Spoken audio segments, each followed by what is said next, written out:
wherever you're from, you're welcome here. Show up and be loved, be the smile you're dreaming of. We're here to give and receive love. Won't you show up and be loved, be that heart you're dreaming of. We are here to be loved. Whoever you are, wherever you're from, oh, you're welcome here. Whoever you are, wherever you're from, you are loved and wanted here. So show up and be loved, be the smile you're dreaming of. We're here to give and receive love. Won't you show up and be loved, be that heart you're dreaming of. We are here to be loved. Many rivers, just one well, all unique expressions of life. When one is silenced, I'll be your voice. I will stand beside you for what's right. So show up and be loved, be the smile you're dreaming of. We're here to give and receive love. Won't you show up and be loved, be that heart you're dreaming of. We are here to be loved.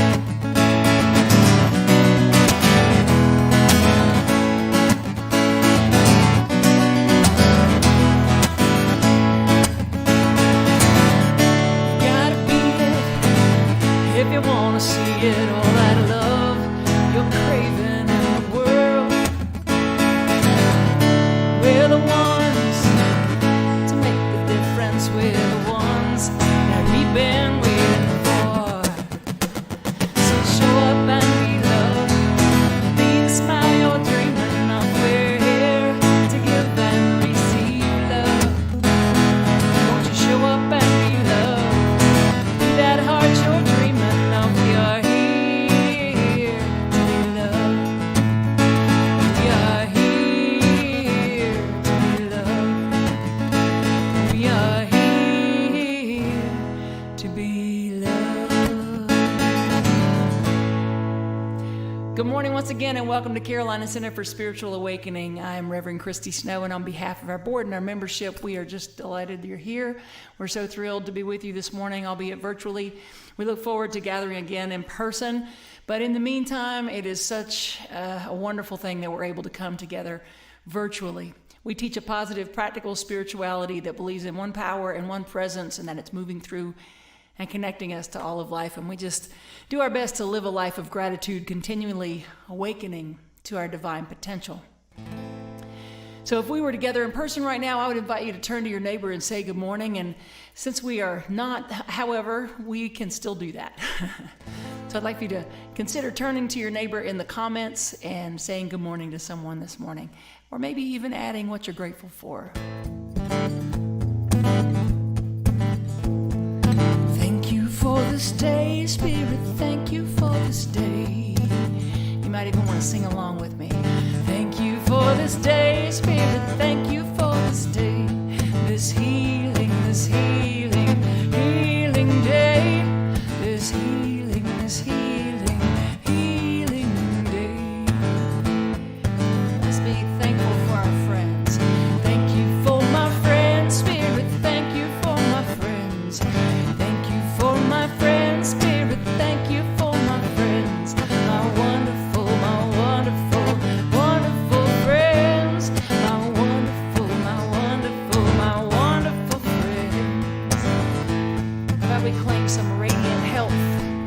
Thank you for my health, Spirit, thank you for my health. Thank you for my health, Spirit, thank you for my health.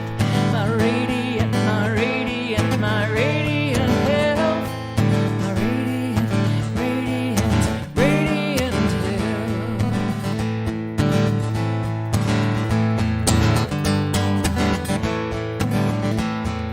Thank you for this day, Spirit, thank you for this day. Thank you for this day, Spirit, thank you for this day. This healing this healing, this healing, healing day. This healing, this healing, healing day. This healing, healing day. Thank you. Thank you. Thank you for this day. Thank you. Thank you. Thank you for this day. Thank you.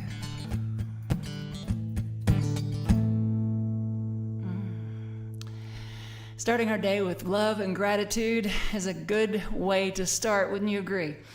So let's add into the mix of love and gratitude and dancing around. Let's add in a prayerful heart.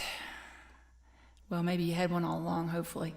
But let's add in a moment of musical prayer and meditation as we just remind ourselves to be open and to be led by love.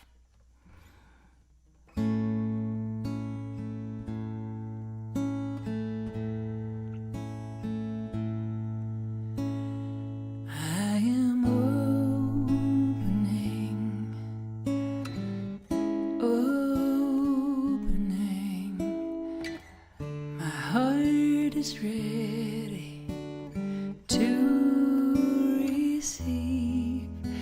I am opening. I am opening. My heart is ready to receive. I am opening. I am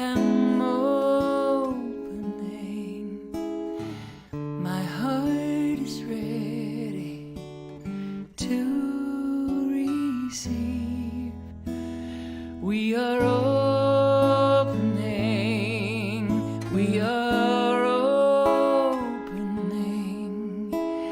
our hearts are ready to receive, we are opening, opening, our hearts are ready to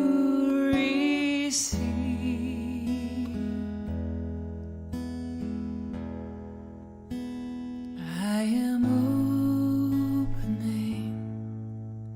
I am opening. My heart is ready to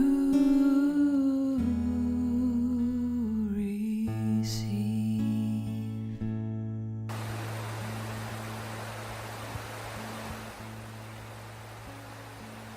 From an open and a willing heart, I am able to receive the love, the divine love moving through all of life, to receive the divine intelligence moving through all of life. My heart and my mind are open in this moment to recognize, to feel, and to know that I am living and moving and having my being as a unique expression of divine love and divine intelligence. And so as I consciously and continually open to this influx, this inpouring of Spirit, I recognize that I am inseparable from my God, my good, and I speak this word specifically this morning for this service, for the Carolina Center for Spiritual Awakening, for each and every one of us, members and friends and newcomers alike. I claim for each of us that we allow this inpouring of Spirit, this inpouring of intuition, of love, of right and perfect circumstances, of power and passion and purpose. I claim for each of us that we continue to be open vessels for love, open vessels for Spirit to move through, that we continue to awaken to our divine potential, that we continue to increase our capacity to receive and to give and to be. It is with a grateful heart that I speak this word and I claim it, and I continue to remind myself to step out of the way. To step out of the way and allow love to lead. Allow love to light my path. This is what I claim, what I know, and what I allow to be so. And I just say, thank you, God. Thank you, God. Lead me. Lead me. Lead me. Lead me, love. Lead me on. When I'm weary, make me strong. Lead me, love, help me grow. Lead me, love, lead me on. Lead me, love, lead me on. When I'm weary,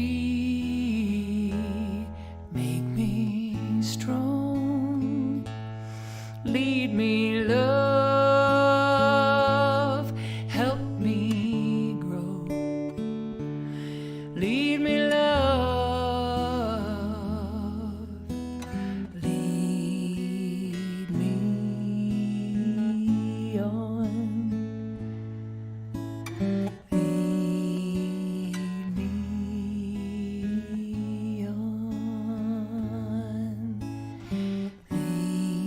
Lead me on.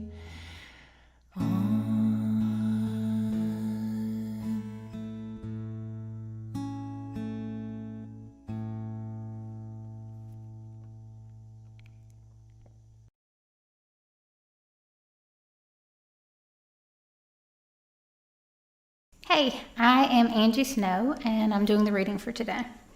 And this is from something that I liked from Huffington Post. It says, I'm just taking a portion of the article, and if you would like me to send it to you afterwards, just say so in the comments, and I'll do so. It says, a Quaker peace activist said it well. We peace people have always listened to the oppressed and the disenfranchised. That's very important. One of the new steps I think we should take is to listen to those we consider the enemy with the same openness, non-judgment, and compassion we listen to those with whom our sympathies lie. Everyone has a partial truth, and we must listen, discern, and acknowledge this partial truth in everyone, particularly those whom we disagree. I'm ashamed to say that I'm often busy forming my rebuttal when talking with someone who holds a different position or opinion. I don't listen. We both keep saying the same things over and over, only louder. We don't take anything in new. With the holidays approaching and the election cycle beginning, this scene is likely to play out in homes all over the country. Uncle Vinny loves Donald Trump and Uncle Frank can't stand him. What if, instead of jumping into the fray, we vowed to really listen to understand? Instead of countering with our own pat position, what if we asked, what is it that you don't like about Trump? And after his answer, we asked, and what else? I really want to understand where you're coming from. I suspect conversations would be very different, more peaceful, more useful, and more hopeful. This could be our beginning contribution to peace, right at our own dinner table.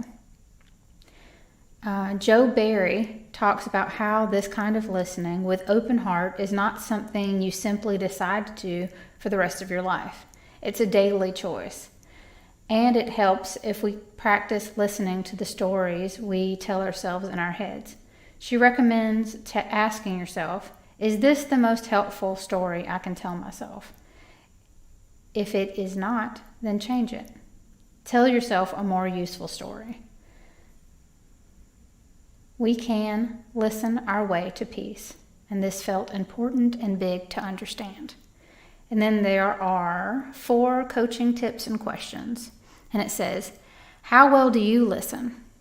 Practice noticing, especially when you're listening to someone with a different view from yours.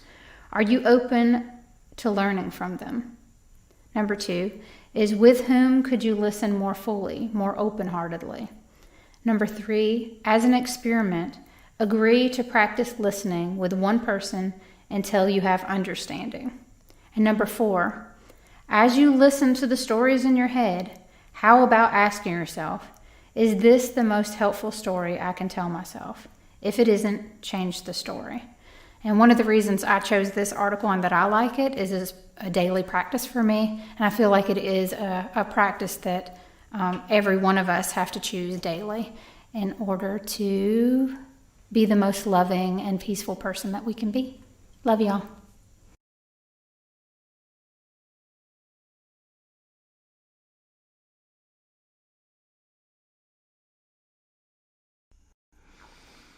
What a great reading. What a great reading today about listening to hear. What a concept, right? How many times have we been listening with the preparation of our rebuttal going on the whole time? Preparation of our answer, our argument, our justification, our defense, whatever the case may be, but instead of listening to hear. So I love that reading for many reasons. And that is a big piece of it right there, listening to hear, and also not to make the other person wrong. We're in a place right now in our country, I don't have to tell you that we're in this place that the division continues to mount. And so we are the peacemakers, the change agents. It's up to us to be the change that we want to see and to be that peace that we are craving in the world, as we always talk about. And this is one way we can do that. As hard as it can be sometimes to not judge and sentence someone in our brain to exile from our lives based on comments they've made or the decisions that they make and the way that they live their life, it's really, really, I think, more beneficial for the overall picture and for our own individual lives if we can breathe into the space and listen. We might actually learn something. But more often than not, when we're able to do that, we give somebody else the space to learn something. So either way, leaning in and listening to hear is definitely a great jumping off point for what I want to address today, and that is building a culture of peace. Building a culture of peace. I got that from the whole concept of Global Peace Day, which is tomorrow. September 21st is Global Peace Day. It was established in 1981 by the United Nations, a unanimous vote. And it's a day for all humanity to commit to peace above differences and contribute to building a culture of peace. And as I was thinking about what does it take to have a culture of peace, that listening component was way up there at the top. How important, how vital it is that we learn to listen and not just shut down and close off to the world. But there's another component of listening that I think is equally important, and that is listening to ourselves. So often we don't listen to ourselves. So when you're getting into this merry-go-round of thinking, you're getting into this habit of something showing up that you really don't want to experience in your life, but keep showing up, and you realize, wait, I'm the common denominator. A good question to ask yourself is, as you're starting to listen to yourself, ask yourself, is this a helpful story that I'm telling? Like the reading that we just had. Is this a helpful story that I'm telling myself right now? And if not, change the story. You know, those stories can look a lot of different ways, but is it a helpful story that I'm saying that all of these people that vote a certain way are stupid? Is it a helpful story that I say, well, Uncle so-and-so is always going to be that way, he's never going to change? Is it a helpful story to say, oh, it's, Tuesday, and so-and-so usually calls me on Tuesday to complain about blah, blah, blah? Is it a helpful story to say that I can't trust this person or I can't trust myself? Is it a helpful story? The stories that we tell that we realize are there and going on all the time behind the scenes when we stop and actually listen to ourselves. So listening both to others and to ourselves, I believe, is one of the key components to building a culture of peace. So I started looking around. I was just curious, what's out there about a culture of peace? And this interview came up, this video of kids talking about what was important to building a culture of peace. I thought, how perfect. So from an interview with children, here are some of the things that they said were important for building a culture of peace. One is, well, everybody's needs need to be met. Everyone needs to get what they need. I can go for that, absolutely. And it takes me back to, our prosperity classes when we talk about prosperity. And one of the first things that always comes up when we talk about prosperity is someone feels guilty that they're wanting more when they already have more than someone else has. And so the conversation usually comes up when we talk about prosperity of, yeah, but what about all the people that don't have? And the answer to that is we don't have a poverty problem in the world. We have a distribution problem in the world. So it's a good thing for people with loving consciousness and a desire to help and a desire to be a change agent in the world. It's a good thing to allow yourself to prosper and to do well. So that's just one of the things that comes up when thinking about having needs met, is to allow yourself to have your needs met, but to not just survive, but to thrive. So another kid said, well, everybody being included. Isn't it interesting that even when we were tiny little kids, we were having the issue of being left out and excluded. And here we are running around as adults, and there's definitely still some issues of inclusion, some issues where there's not inclusion, rather. And so inclusivity being very important and focusing on our common ground instead of focusing on our differences and therefore separation. I'll throw justice in there too, inclusion and justice. So another kid said, honesty. Honesty has to be there if we're going to have a peaceful culture. Out of the mouth of babes, right? So honesty. And another one said safety. We have to feel safe to be who we are. Absolutely. For us to build a peace culture, we have to have a culture of safety, a culture that promotes authenticity and vulnerability and being open. Another kid said releasing, well, I called it releasing control, but basically he said letting people be how they want to be. So letting others have their own ideas and their own opinions and their own way of being. That can be a tall order sometimes when we think we know the best way that for them to be and do and have and act and all that. But letting other people have their own ideas, their own opinions, their own way of being, releasing control. Being able to live together in the hard conversations. I'm going to add that in there as a component, an important component for building a peace culture, is being able to have the difficult conversations instead of just writing someone off. Being able to have the difficult conversations, that's where love and joy and possibility live. Being able to have the difficult conversations where you really are pretty sure you're right and the other person needs to get on board. Or maybe it's just uncomfortable because it's vulnerable. But in any case, having those conversations that are uncomfortable, that are hard, that's an important component to building a peace culture. I can't help but remember that as I was typing and writing and thinking and meditating on this talk, something that kept coming up while I was on my computer were notifications of someone from Facebook who vehemently disagreed with the idea that there was systemic racism in our country. And so I loved what Kate shared earlier this week, and I copied it. Thanks, Kate. I copied and pasted it, and it just said, don't understand all this Black Lives Matter stuff, ? Well, basically 400 years ago, white people had slaves that were black. And I mean, it wasn't condescending like I'm actually sounding right now. It was actually very well thought and went through, 400 years ago, then 200 years ago, then all of the things that have happened, and it broke it down. And I wasn't trying, I checked myself, I checked in, I was like, okay, am I doing this to be condescending? No. Am I doing this to be informative? Yes. Okay, I'll post it. And then I put on there, it would just really be a great place to start to read this and then see how your life, for example, might have been different if you had been born black. And maybe we could have a conversation around it.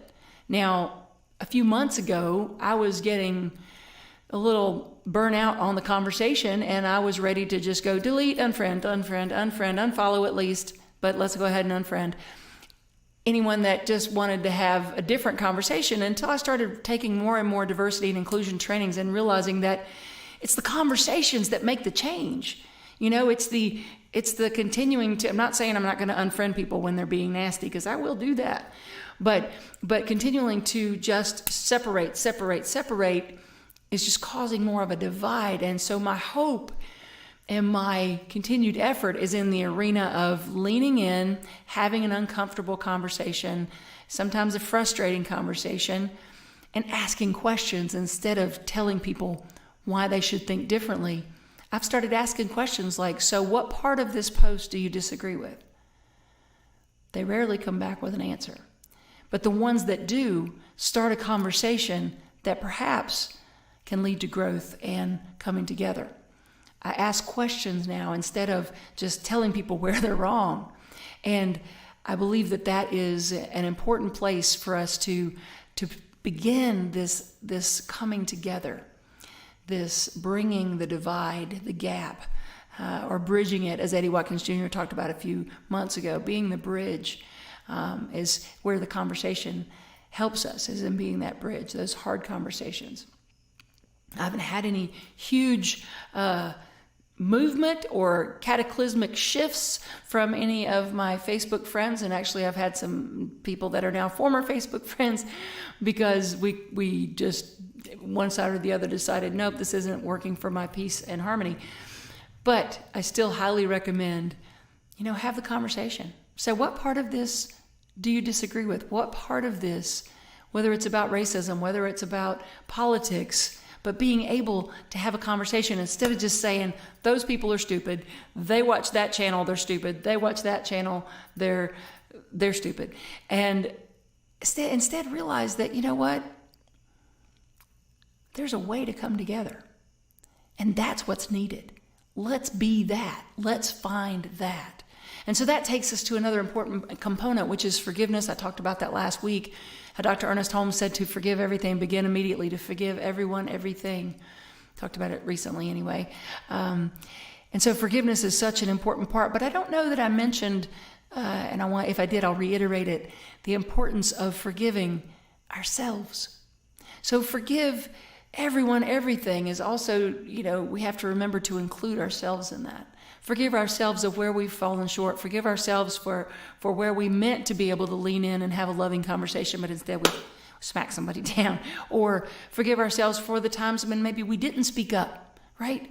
When someone else was not being heard and we could have been a voice for change. So forgiving ourselves, however that looks. Forgiving yourself because, you had a bad day and you ate a pint of chocolate ice cream, whatever. Forgiving yourself, because it's in those places of shame and guilt that we block our connection to source, our connection to each other, our connection to the divine flow of life that leads and guides and directs our path, that intuition that tells us, yes, turn here, yes, take this job, yes, say yes to that date, yes, say yes to that conversation. So the shame and the guilt have to go, the unworthiness has to go. And if we're having any place in our heart and our lives where we are holding ourselves out of our heart, that has to be addressed. So releasing that shame and that guilt. Forgiving ourselves is where we add in the self-care, the self-love, and we create an inner atmosphere of peace. We can't impose it on the outer if we're not creating it and expressing it from the inner. So another important piece, another important component comes to us from an article that I read a few years ago about a vision for peace, a vision for creating a culture of peace in Pakistan. And there was a quote in there that said, what if a child being admitted in kindergarten can learn another way of fighting? From the first day of school, he experiences an atmosphere in which differences are appreciated and accepted. What if we taught our kids that differences are appreciated and accepted? And it goes on to say, and where peaceful conflict resolutions are the norm. Yes, teaching our kids that peaceful conflict resolution is the norm. By the time that student reaches the 5th grade, they will be selected as a mediator by their peers to settle disputes in class. Eventually, this young person will have the courage to be a hero for justice and peace for the rest of their life, whether they're a leader or a layperson. But they will have that empowerment. So 2 things jumped out at me from that are important components for building a culture of peace. And that is, as Dr. Ernest Holmes would say, living in expectancy of good, but then seeking it out and being powered to find it, to be it. Seeking it as the knowing that you are part of whatever that resolution is. So having an expectancy of good, expecting there to be an answer to whatever the difficult conversation or the difficult turn in life or twist in life is. And then expecting and being empowered to know that you are part of that solution. Positive conflict resolution. So important to know. I mean, we're always going to have conflicts, right? We're always going to have people that disagree. But what if we stopped writing the other person off, the other party off, the other family member off? What if we stopped writing people off and just had that,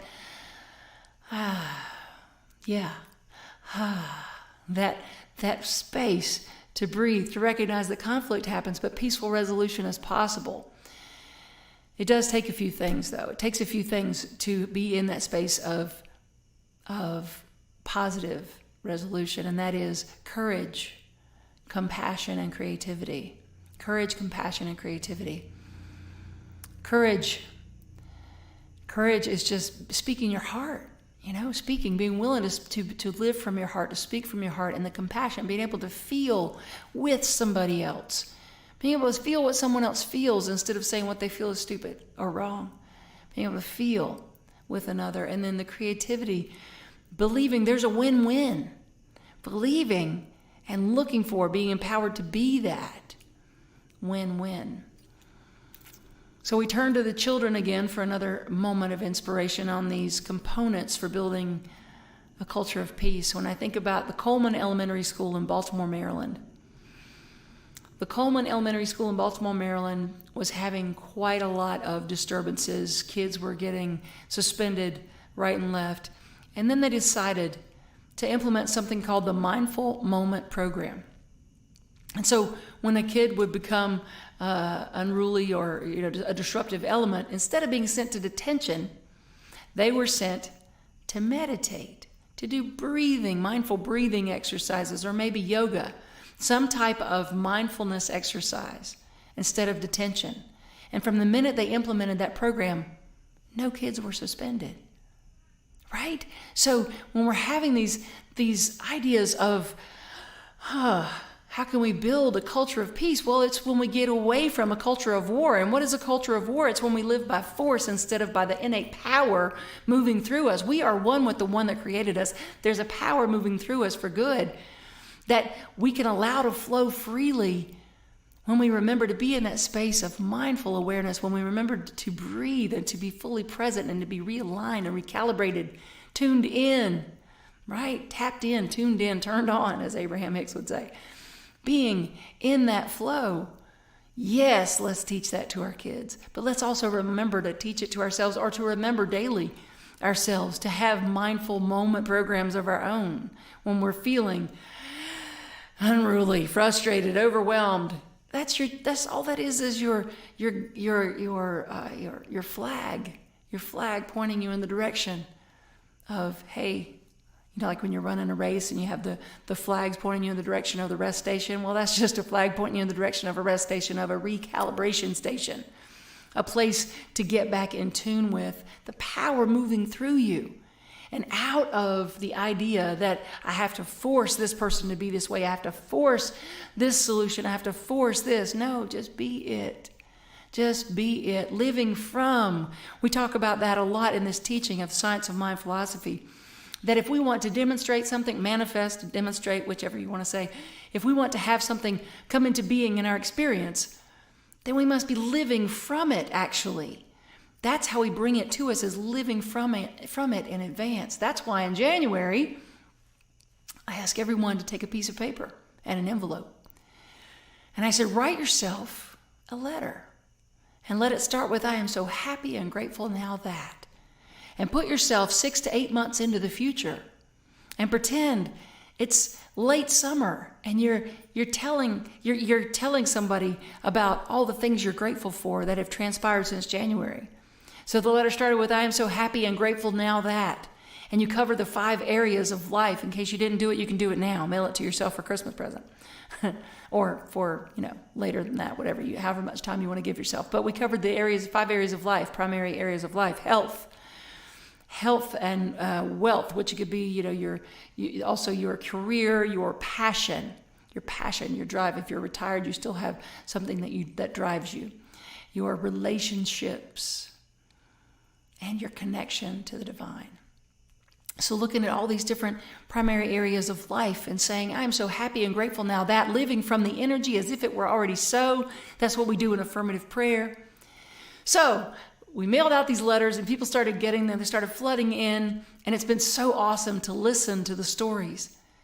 For some people, it was like a slam dunk, right? I know you probably saw Melissa Summerlin's post on Facebook. She went through everything on her list, and it was like boom, boom, boom, boom, boom. Pain-free, walking and feeling great, just on and on and on, all these different things that came to fruition. And other people had some of the things on there and some of the other things they had completely forgotten about, and that's okay, because it brought their awareness right back to it. And so if nothing on your list has happened yet, that's just your opportunity. That's another flag, another soul flag for you to go realize, I got to realign, a recalibration station. So I can go over here and step back into my mindful intention that this was important to me. Or maybe it's changed. Maybe you have a different idea of what's important now. But the whole concept, though, is to come from it. So to be in that space of, I'm so happy and grateful now that. So I'm so happy and grateful now that. I'm pretending right now, let's pretend that it's December.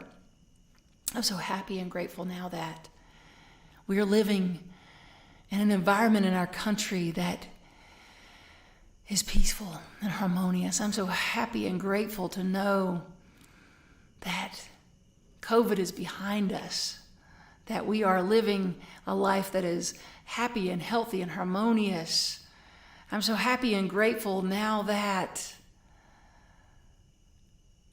there are no forest fires moving across our country. I'm so happy and grateful now that the people who are affected by those have been able to recoup and rebuild. And you see, moving into that, whatever it is that is happening right now that is not what you'd like to see, can you take a moment and move into a place of living from the wish fulfilled, as Dr. Wayne Dyer used to say, live from the wish fulfilled.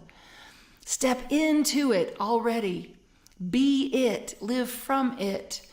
I know many of you have heard me tell the story, one of my favorite Greg Braden stories that he tells in the book, The Modes of Prayer. It's a little red book. It's fantastic. I highly recommend it.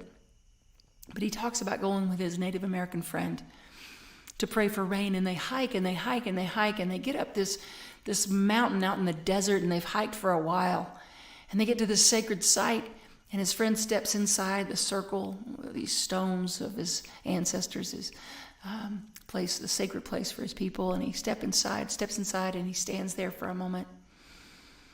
And I can't remember if he says some words or sings, but he's only there for just a couple of moments, and then he turns to Greg Braden and he says, "Okay, we can go." And Greg's like, "Wait, what? I thought you said we came here to pray for rain." And he says, "Oh, no, my friend. If we prayed for rain, rain would never come. I came here to pray rain, to feel the energy of my ancestors, to feel the earth beneath my feet, and feel what it feels like when the rain comes down, a steady, solid rain, and quenches the earth. I came here to feel it, to be it, to pray rain, not to pray for it, but to live from it." That's so important that we live from it.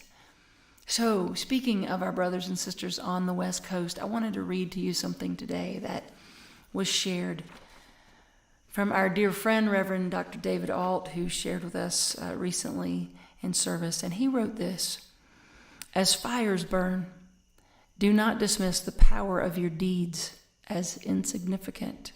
Calm any flames of separatism with sacred kindness. As fires burn, do not dismiss the power of your words as insignificant. Provide refuge for worth, value, and safety.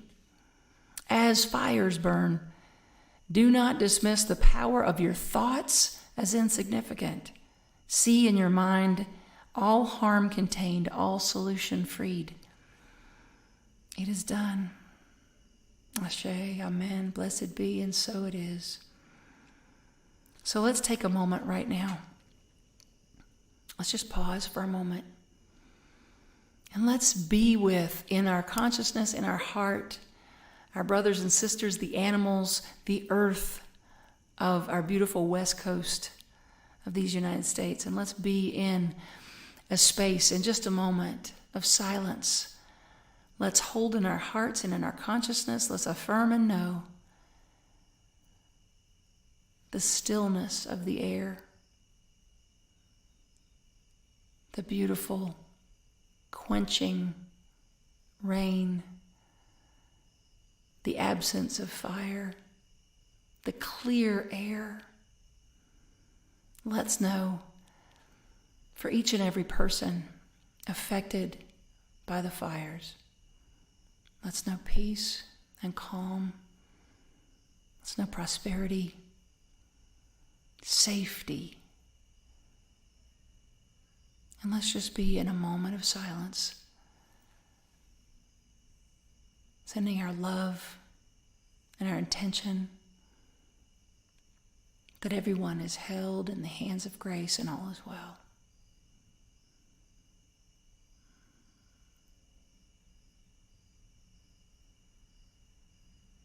To demonstrate anything, we must live from it.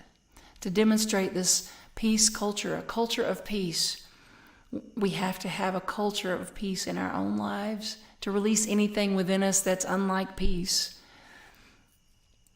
we have to have that culture of peace within. We have to live from it.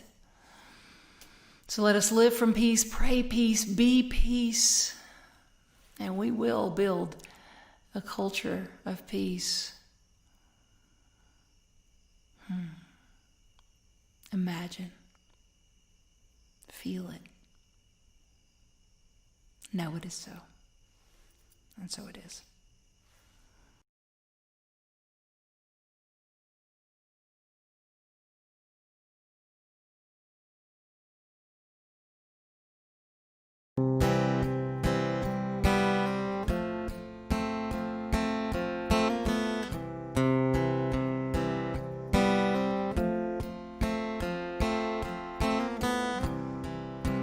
Imagine there's no heaven.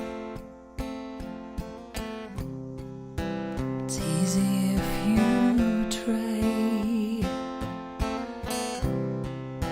No hell below us,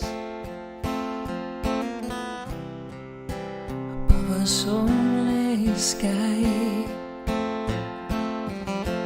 Imagine all the people living for today. Imagine there's no countries. Isn't hard to do. Nothing to kill or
brotherhood of man.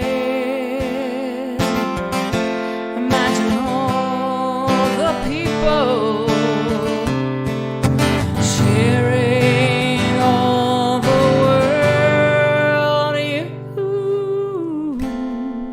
You may say I'm a dreamer, but I'm not the only one. I hope someday you'll join us, and the world will live as one. You might say that I'm a dreamer, but I'm not the only one. I hope someday you'll join us, and the world will live as one.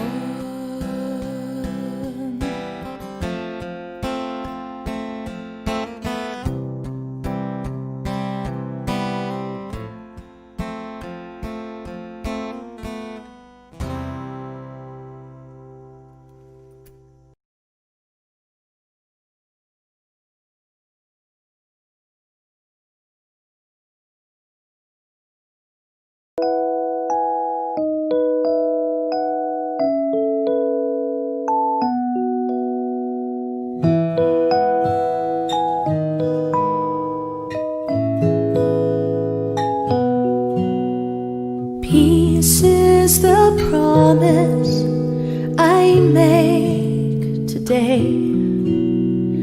There's nothing greater for me to say than to lay down my fears, lay down unhappiness, and surrender to the peace I choose today.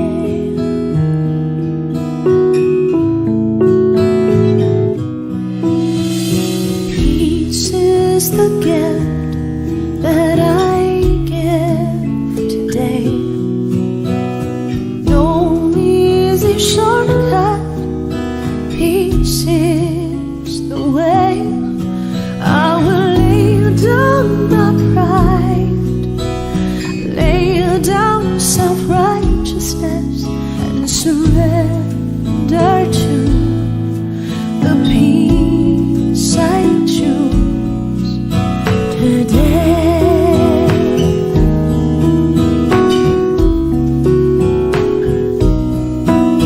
My all I give, my love for all, my all I give,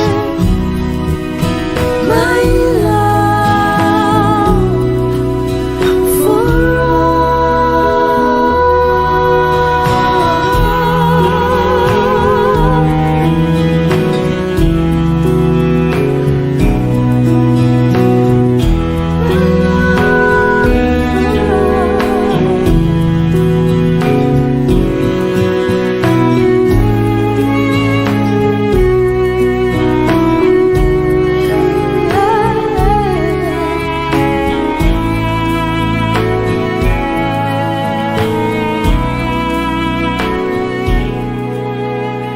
Peace is the reason we're here today.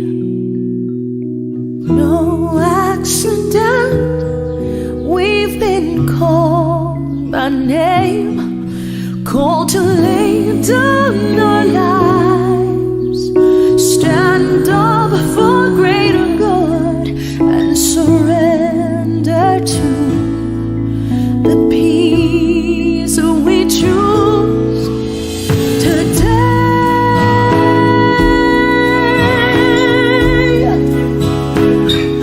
Peace we choose today.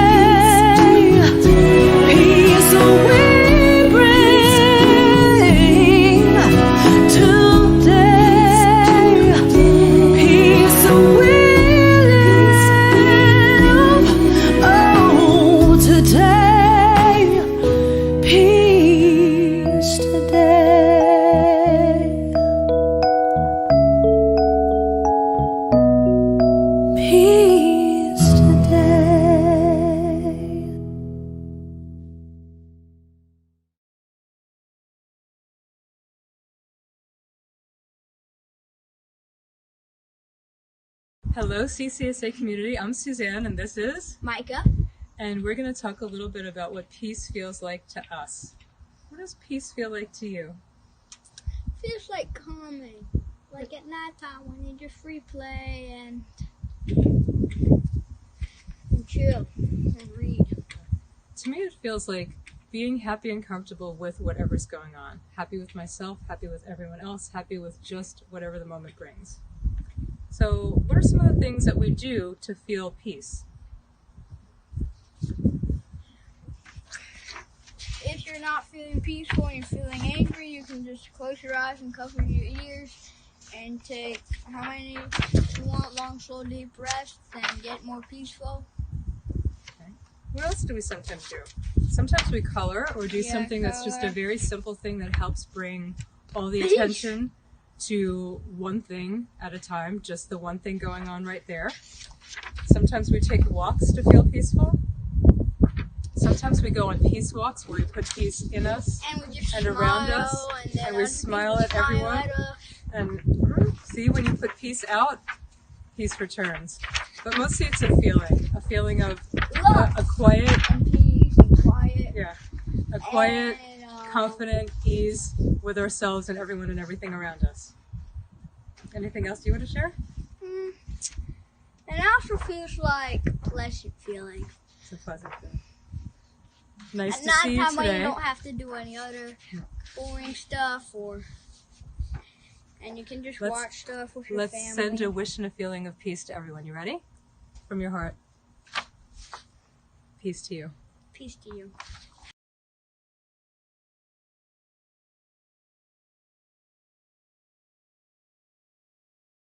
Something else that helps me be peaceful in a more ongoing way is to have a daily practice, a spiritual practice that's also in the body.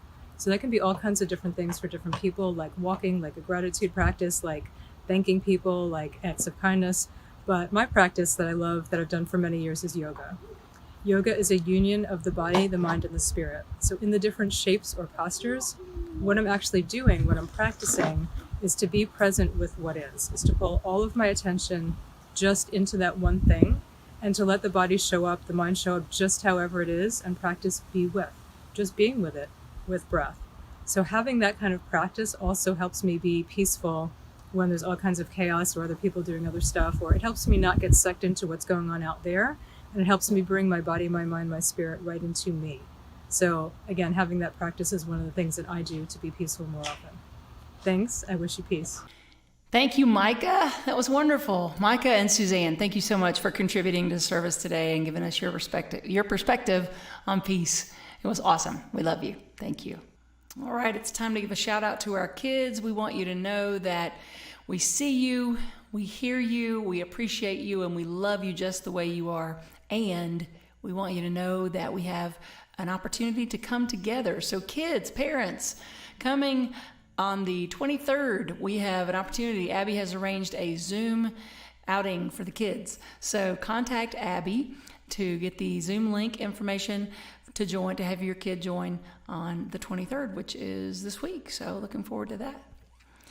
It's time for our conscious giving, and we call it that consciously, right? We are very intentional with that because we always want to give from a place of being fully present. We want to live our lives to the best of our ability from being fully present.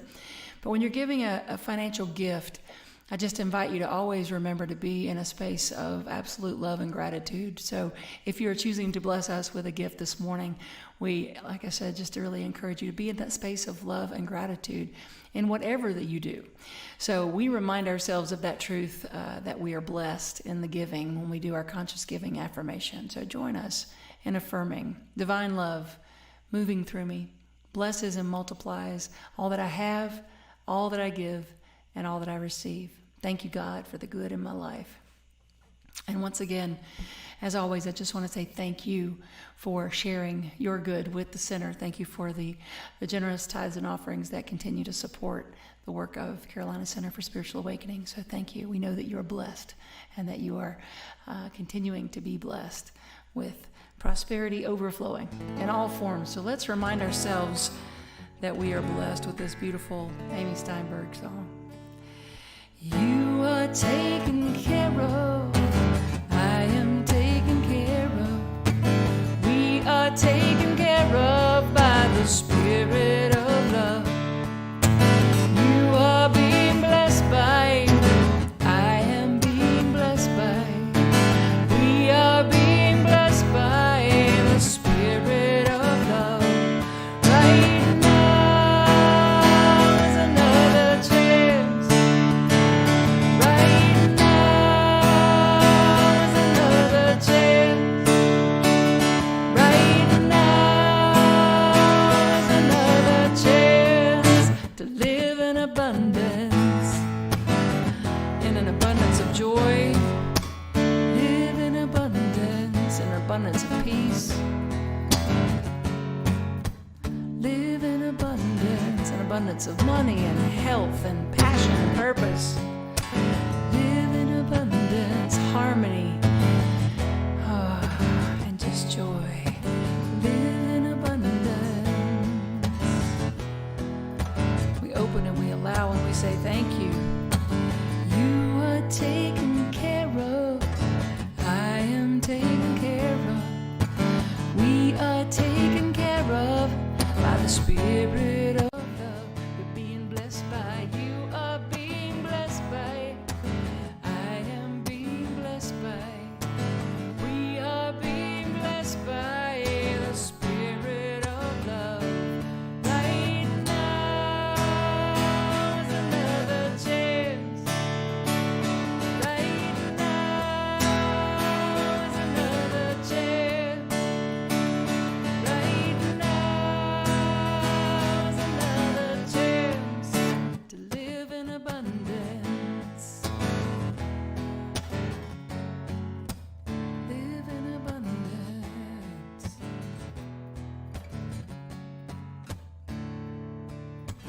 You are taken care of.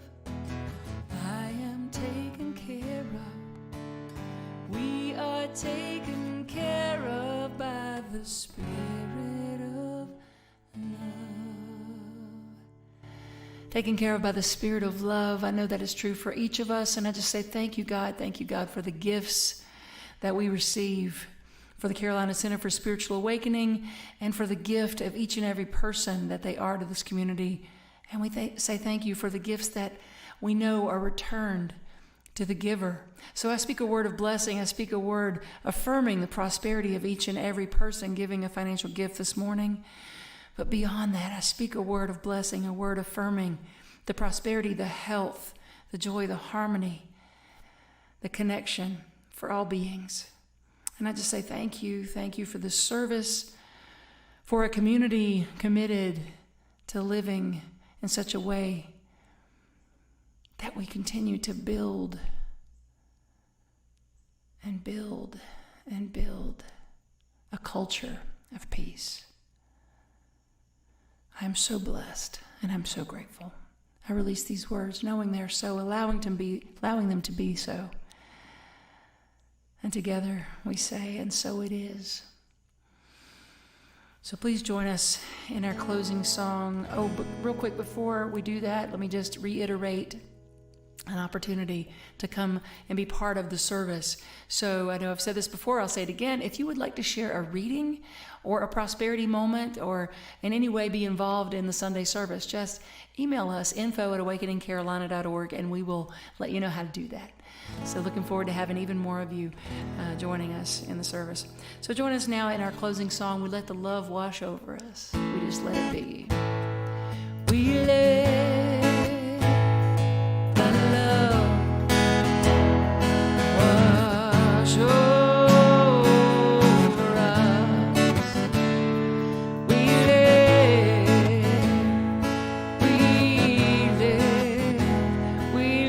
it be.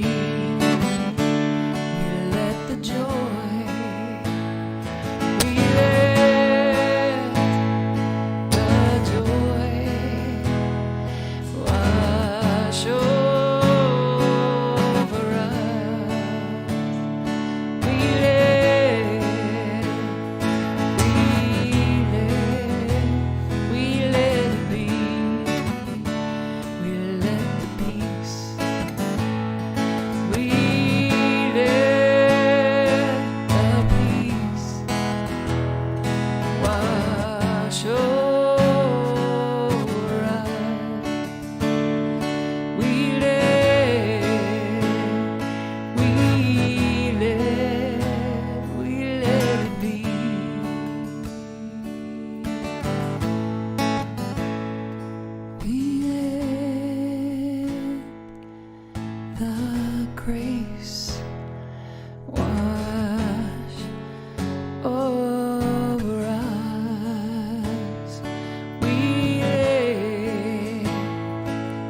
love you. We bless you and we thank you. Have a wonderful week.